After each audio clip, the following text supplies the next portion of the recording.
mercredi 27 juin 2018. Et Dieu me met à cœur de vous partager une exhortation ayant pour thème l'accomplissement de la parole de Christ ou l'accomplissement de la prophétie. Alléluia. Père, au nom de Jésus-Christ, je te bénis. Merci pour ton amour, ta présence, pour ta fidélité. Que ton nom soit béni, glorifié, élevé, sanctifié. Enseigne-nous, instruis-nous, toi le bon berger. Nous t'avons ainsi prié dans le nom puissant de Yahushua Mashiach. Amen, alléluia, gloire à Dieu. Je vais vous inviter à prendre vos Bibles dans Matthieu chapitre 26, à partir du verset 30.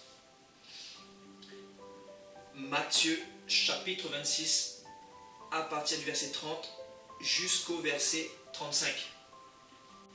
Après avoir chanté les cantiques, ils se rendirent à la montagne des Oliviers.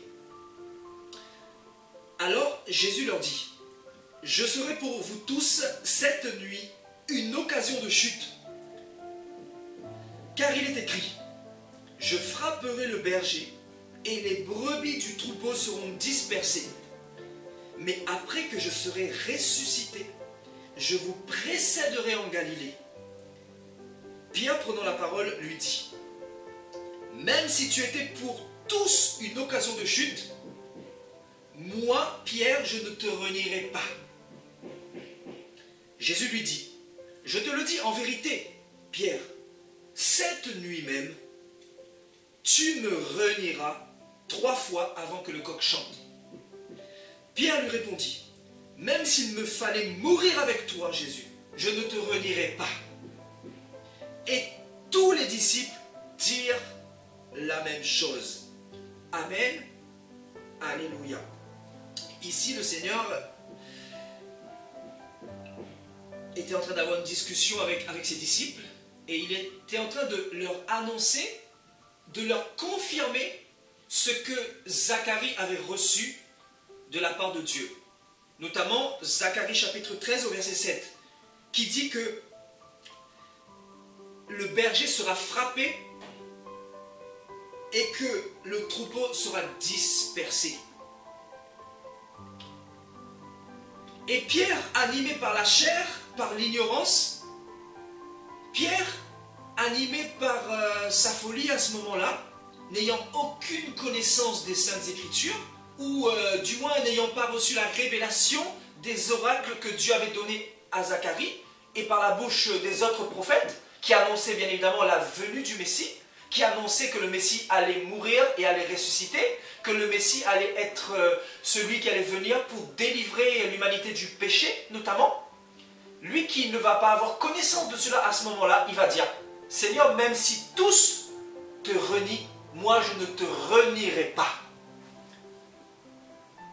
Et le Seigneur lui dira: Pierre, en vérité, je te le dis, avant même que le coq chante 3 fois, tu vas me renier. Pourtant, Pierre était persuadé au plus profond de ses entrailles, et je suis sûr que Pierre était sincère à ce moment-là. Mais ce que Pierre ne savait pas, c'est que sa chair était faible, que son esprit était bien disposé, comme le Seigneur le dira dans la Bible, mais sa chair était faible, et que Dieu, en Jésus-Christ, savait pertinemment toutes choses. La Bible dira dans 1 Jean chapitre 3 au verset 20 que Dieu sait toutes choses. Donc Dieu savait pertinemment que Pierre allait renier Jésus-Christ. C'est pour ça que Jésus va lui dire, Jésus ayant toute la plénitude de Dieu en lui, il va lui dire: Pierre, tu vas me renier 3 fois. Même si tu penses que dans ton cœur en ce moment présent, tu penses que tu ne me renieras pas. Mais moi je te dis que tu vas me renier. Et je te dis également que les Saintes Écritures vont s'accomplir.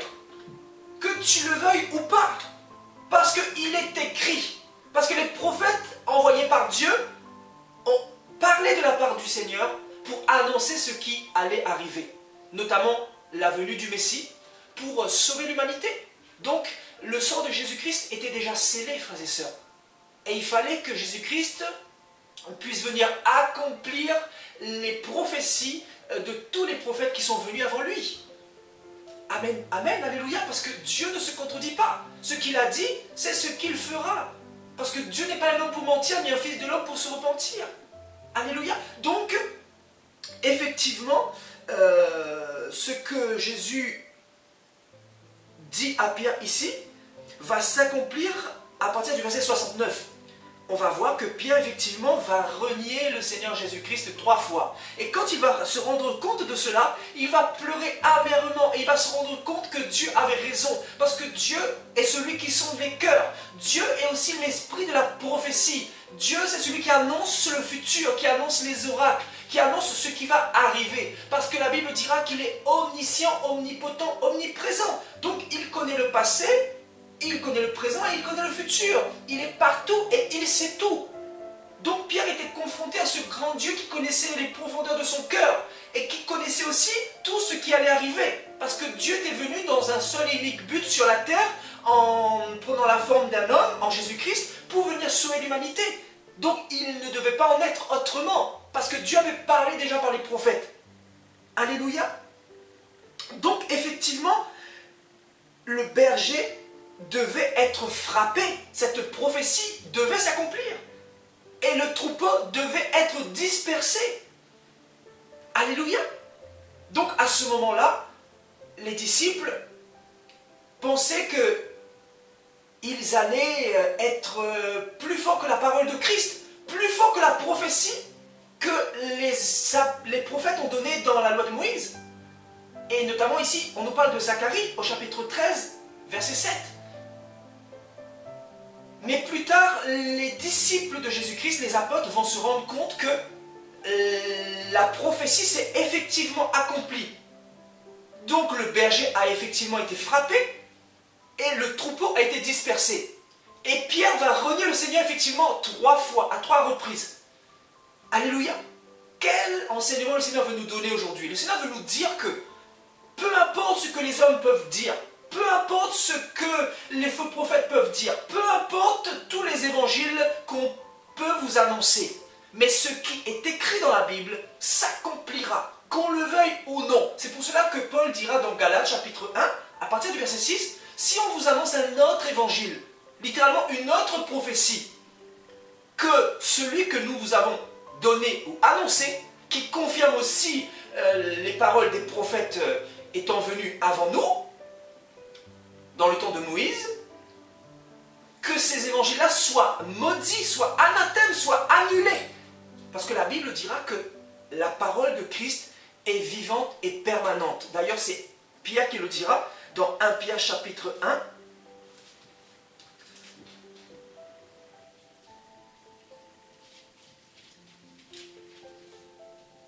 À partir du verset 23. Puisque vous avez été régénérés non par une semence corruptible, mais par une semence incorruptible. Donc la parole de Christ est incorruptible. La parole des hommes est corruptible. Mais la parole de Christ est incorruptible, c'est-à-dire vivante et permanente. Alléluia. Donc Pierre nous dit, inspiré du Saint-Esprit, que la parole de Dieu est incorruptible, vivante et permanente. C'est-à-dire qu'on ne peut pas l'effacer. Littéralement, ce qui est écrit, c'est ce qui s'accomplira. Et nous avons un certain nombre de choses qui se sont accomplies. Et nous avons notamment un prophète dans la Bible qui a prophétisé le Seigneur Jésus-Christ. Et bien évidemment, il s'agit d'Enoch. C'est un des premiers qui a prophétisé. D'ailleurs, c'est le premier même qui a prophétisé cela. Donc, nous allons dans Jude chapitre 1. Au verset 14, c'est aussi pour eux qu'Enoch, le 7e depuis Adam, a prophétisé en ces termes.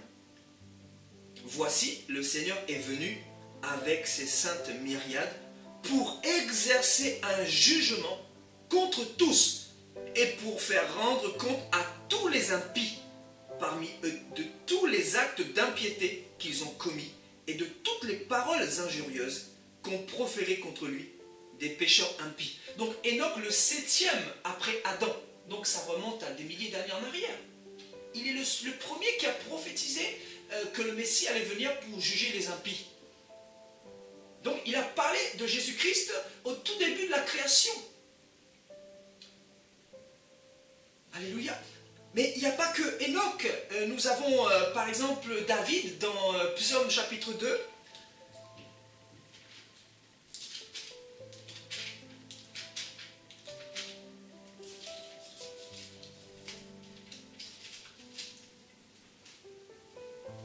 Psaume chapitre 2, à partir du verset 1.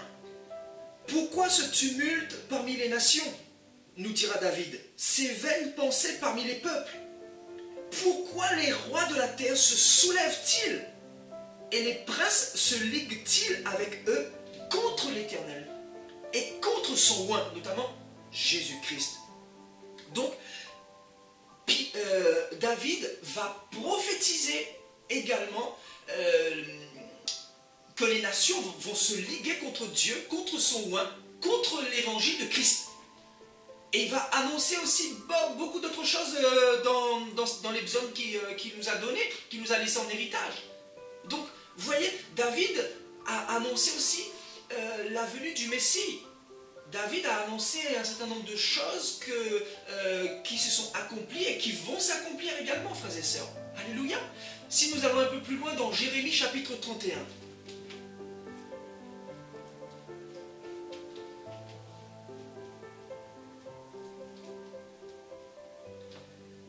Jérémie chapitre 31 au verset 33.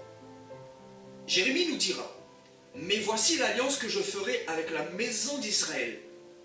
Après ces jours-là, dit l'Éternel, je mettrai ma loi au-dedans d'eux. Je l'écrirai dans leur cœur, et je serai leur Dieu, et ils seront mon peuple. Celui-ci n'enseignera plus son prochain, ni celui-là son frère, en disant: connaissez l'Éternel, car tous me connaîtront, depuis le plus petit jusqu'au plus grand, dit l'Éternel. Car je pardonnerai leur iniquité, et je ne me souviendrai plus de leurs péchés. Donc ici, Jérémie, le prophète Jérémie, est en train de prophétiser la venue du Saint-Esprit.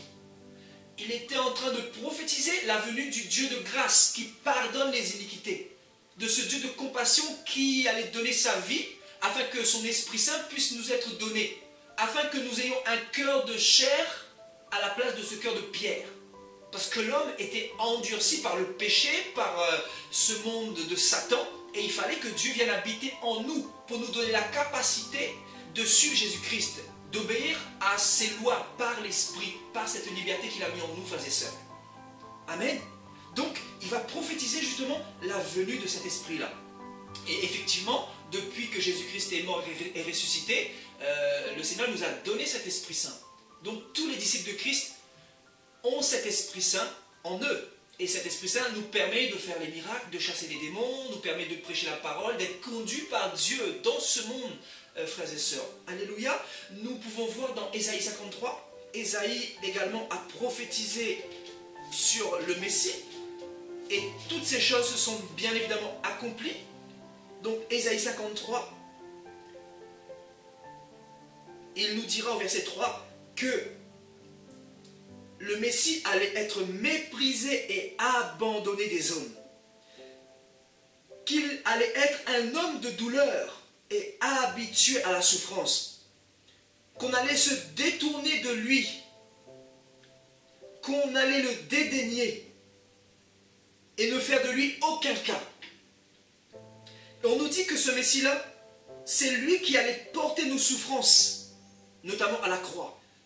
Et que c'est également lui qui allait se charger de nos douleurs, frères et sœurs. Alléluia. On nous dit au verset 5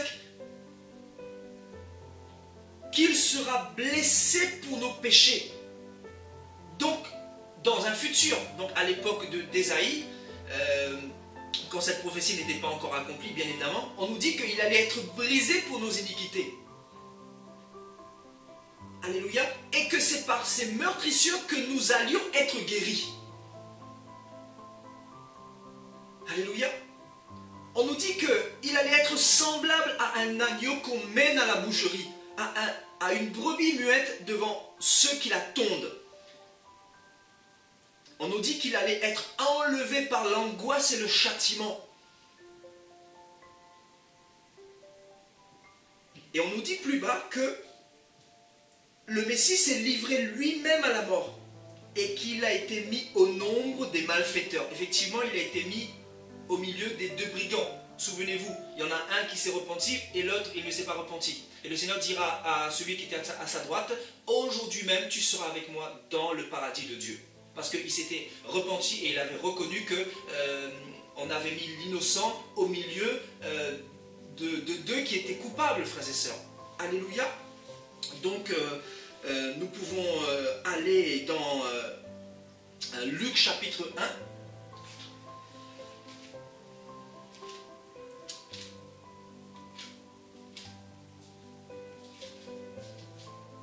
Au verset 45. Heureuse celle qui a cru parce que les choses qui lui ont été dites de la part du Seigneur auront leur accomplissement. Donc bien évidemment on nous parle de Marie qui a cru ainsi que Élisabeth. Alléluia. Concernant la venue de Jean-Baptiste qui allait préparer le chemin du Seigneur. Alléluia. Et du Messie qui allait sauver l'humanité. Donc on nous dit ici, heureuse celle qui a cru, parce que les choses qui lui ont été dites de la part du Seigneur auront leur accomplissement. Quand Dieu parle, les choses finissent toujours par s'accomplir, frères et sœurs. Peu importe ce que les hommes peuvent dire, peu importe les oppositions, peu importe les attaques, peu importe les serpents qui vont se lever pour empêcher cette prophétie de s'accomplir. Mais si Dieu a parlé, cette prophétie va s'accomplir avec l'approbation des hommes ou non, frères et sœurs. Donc ici, effectivement, Jean-Baptiste est venu et le Messie est venu depuis 2000 ans déjà. Donc tout ça pour nous dire que ce que le Seigneur a donné à Marie et à Élisabeth, ces prophéties-là se sont en effet accomplies, frères et sœurs. Alléluia. Gloire à Dieu. On va partir dans Jean chapitre 10. Jean chapitre 10. À partir du verset 35.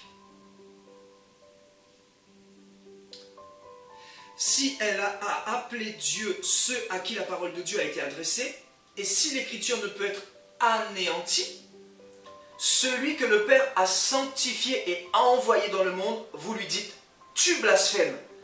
Et cela parce que j'ai dit, je suis le Fils de Dieu.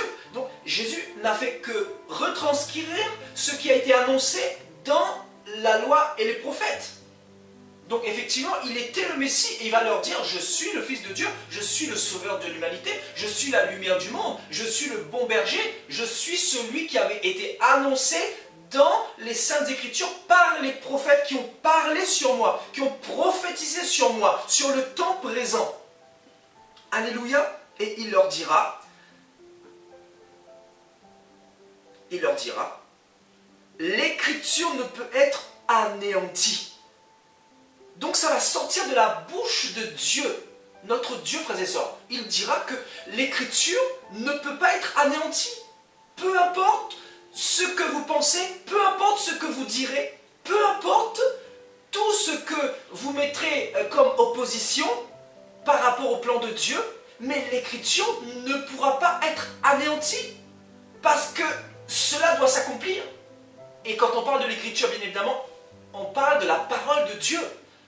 On parle du livre saint, c'est-à-dire de Genèse à Apocalypse. Donc tout ce qui est écrit va s'accomplir.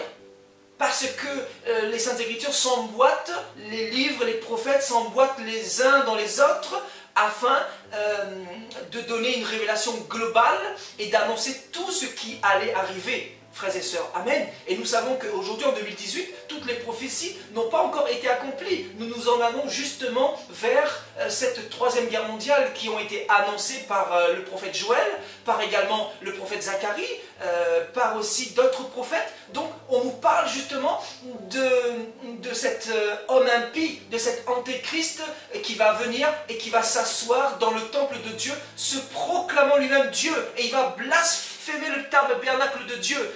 Donc vous voyez, les hommes de ce monde vont l'adorer au lieu d'adorer le Créateur qui est béni éternellement. Donc ils vont adorer la créature, frères et sœurs. Et bien évidemment, c'est Satan qui sera derrière afin d'accomplir aussi les Écritures. Parce que, comme je vous disais tout à l'heure, le Seigneur connaît toutes choses. Il sait d'avance ceux qui vont aller en enfer.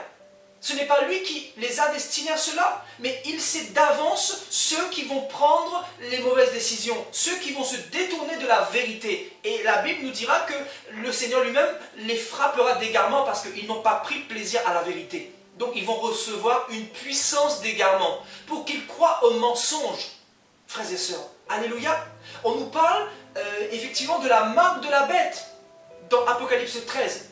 Donc cette marque qui va bientôt venir, dont nous parlent les Saintes Écritures, donc cette prophétie qui va s'accomplir que nous le voulions ou pas, frères et sœurs. Donc, que faire face aux Saintes Écritures qui se sont accomplies hier, qui s'accomplissent sous nos yeux aujourd'hui et qui vont encore s'accomplir, parce qu'il y a des choses qui vont encore s'accomplir, frères et sœurs, jusqu'à ce que le Seigneur vienne mettre comment dire, un terme à tout ça et qu'il vienne instaurer son règne, son millénium sur la terre. Alléluia. Et c'est lui qui sera le roi qui va gouverner avec justice, avec droiture, avec équité, etc. frères et sœurs. Alléluia. Donc,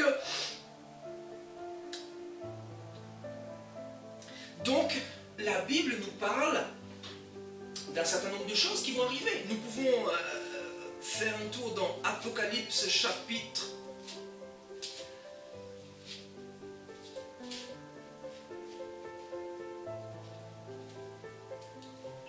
21. On nous dit, mais pour les lâches, les incrédules, les abominables, les meurtriers, les magiciens, les menteurs, les voleurs, les prostituées, les homosexuels, les masturbateurs, ceux qui consultent les morts, les idolâtres, et tous les pécheurs, leur part sera dans les temps ardents de feu et de soufre, ce qui est la seconde mort.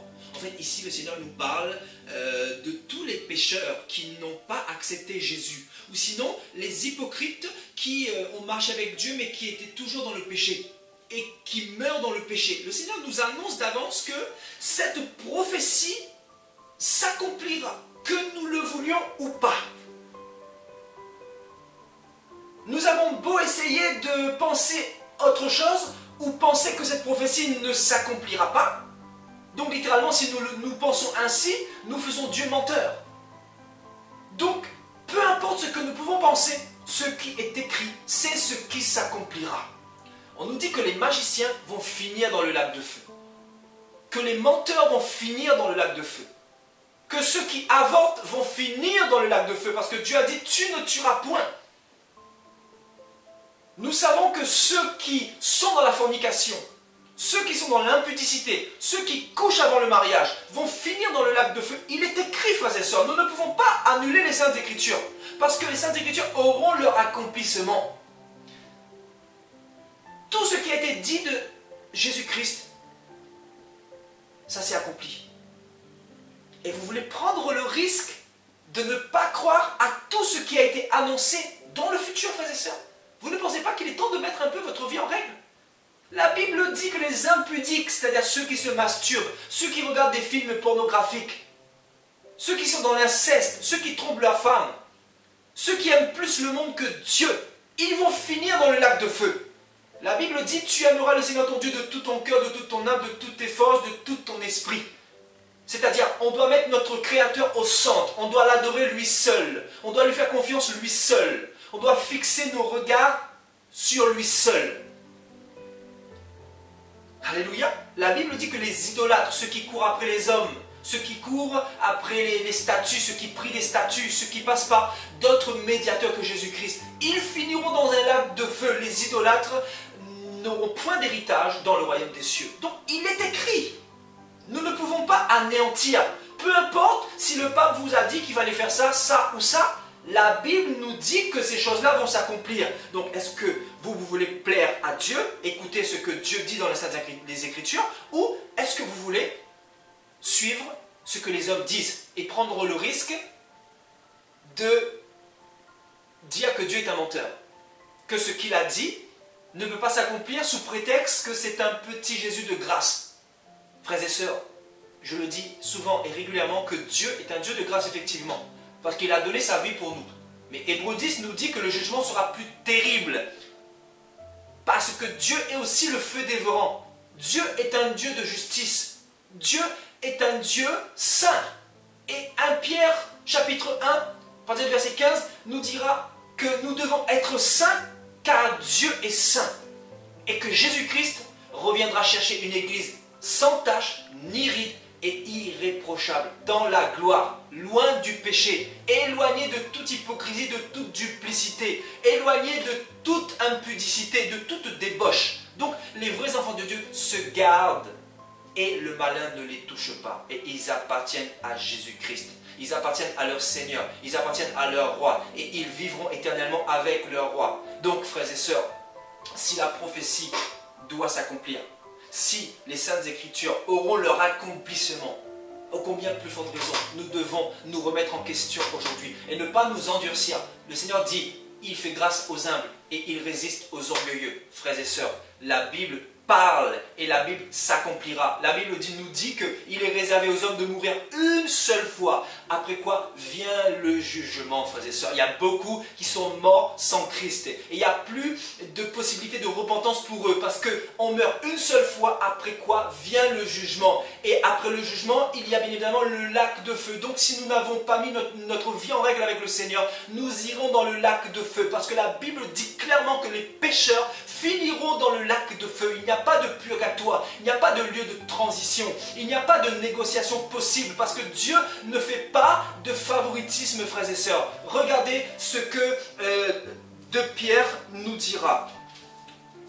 Cela vous montrera que Dieu n'est pas dans les sentiments. Il est un Dieu d'amour, mais il est un Dieu de justice. Et il est venu pour nous arracher de l'enfer, frères et sœurs, et de tous les mensonges que Satan peut nous donner à travers les hommes de ce monde, c'est-à-dire à travers les faux prophètes, à travers les faux évangiles, les manipulations pour nous égarer loin de la vérité, frères et sœurs.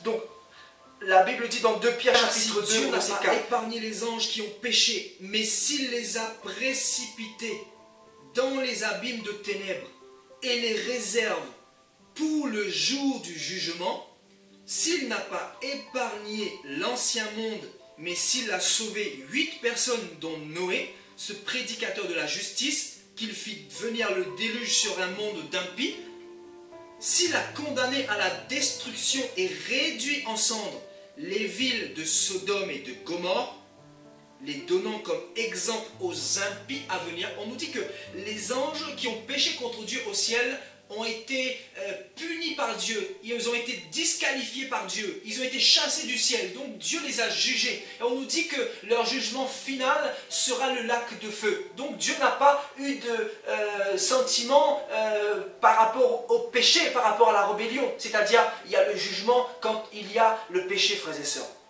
C'est pour cela que le péché nous éloigne de Dieu. Et on nous dit également que toute la génération de Noé a été frappée. Il n'y a eu que 8 survivants qui se sont préparés en conséquence et qui sont rentrés dans l'arche pour être sauvés par rapport à ce déluge que Dieu allait faire venir sur le monde. On nous dit que Dieu a détruit et réduit en cendres les villes de Sodome et Gomorre. Et que Lot a été sauvé, et donc très peu de personnes, vous voyez encore une fois, Dieu a frappé toute une ville parce qu'il y avait le péché. Donc Dieu n'est pas un Dieu de sentiments, frères et sœurs, que personne ne vous trompe. On nous dit, le Seigneur s'est donc délivré de l'épreuve les hommes pieux et réservé les injustes pour être punis au jour du jugement. Surtout ceux qui courent après la chair dans un désir d'impureté et qui méprisent l'autorité, qui méprisent les gloires. Donc vous voyez, le Seigneur dit encore ici qu'il réserve les injustes pour être punis au jugement dernier. Et le sort final de tous les pécheurs, c'est le lac de feu, frères et sœurs. Donc, est-ce que vous voulez croire en ce que les hommes vous disent, ou est-ce que vous préférez croire en ce que Jésus annonce dans sa parole, de ce qui va arriver, c'est-à-dire l'accomplissement des Saintes Écritures dans le futur, parce que nous ne pouvons pas anéantir les Saintes Écritures. Jésus-Christ l'a dit tout à l'heure dans Jean chapitre 10 au verset 35.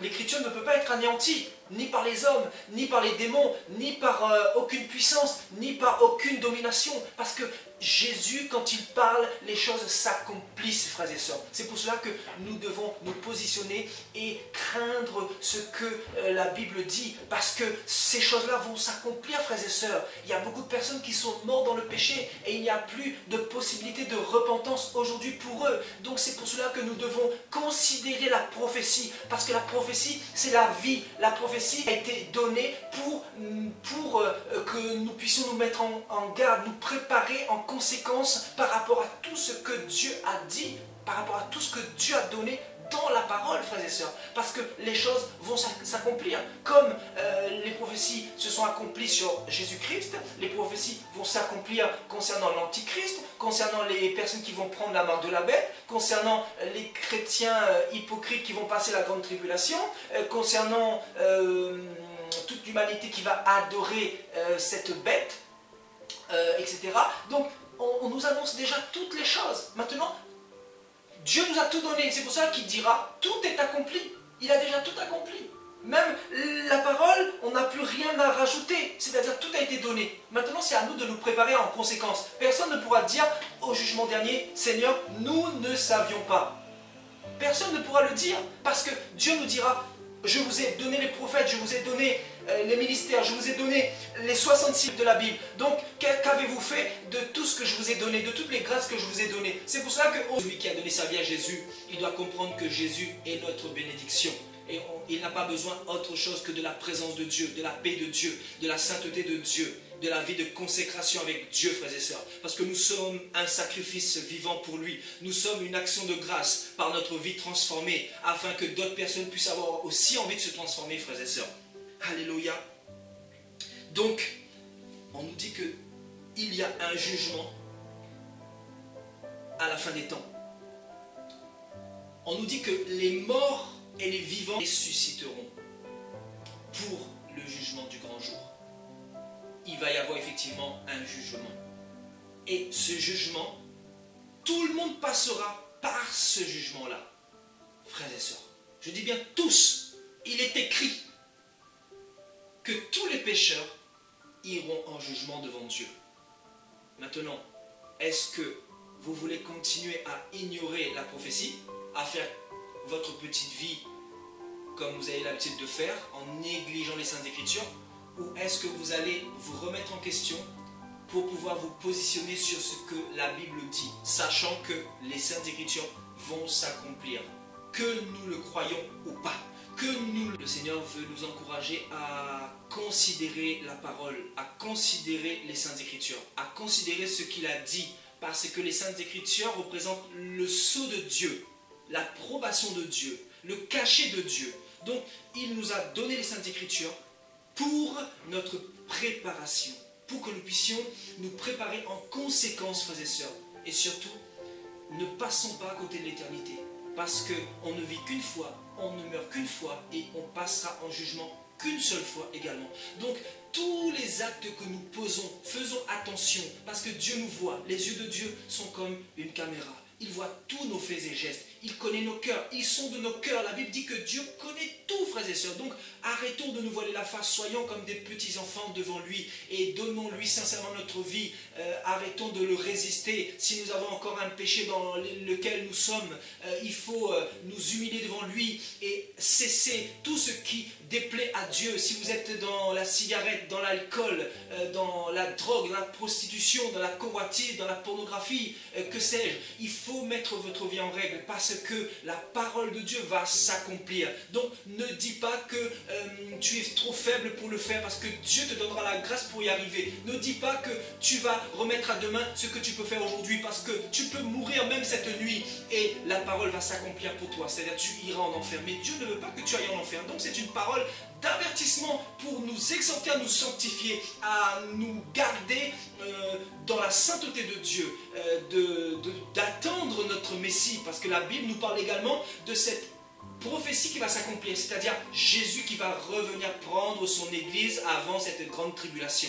Donc Jésus est en train de revenir, donc cette prophétie va aussi s'accomplir, frères et sœurs. Donc cette prophétie aura son accomplissement, que les hommes vous disent oui ou non, la parole va s'accomplir, parce que je sais que dans cette fin des temps, beaucoup pensent que l'enlèvement est un canular. Beaucoup prêchent contre l'enlèvement, disent même que l'enlèvement est démoniaque et c'est une fausse prophétie. Mais frères et sœurs, ça va s'accomplir. Il faut vraiment rester vigilant être sur vos gardes parce que nous sommes dans un temps de confusion, de distraction, dans un temps difficile particulièrement parce que nous sommes à la fin des temps. Donc il faut que l'apostasie soit arrivée auparavant et qu'on ait vu la révélation de l'homme impie. C'est ensuite que le Seigneur viendra nous chercher. Et nous sommes dans ce temps-là, frères et sœurs. Cette prophétie est sur le point de s'accomplir.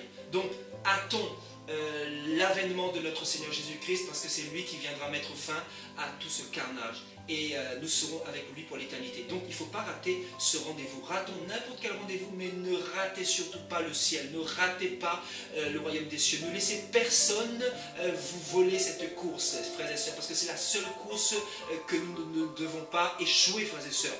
Alléluia. Voilà, que le Seigneur vous bénisse et voilà, je vous dis à la prochaine par la grâce du Seigneur. À bientôt.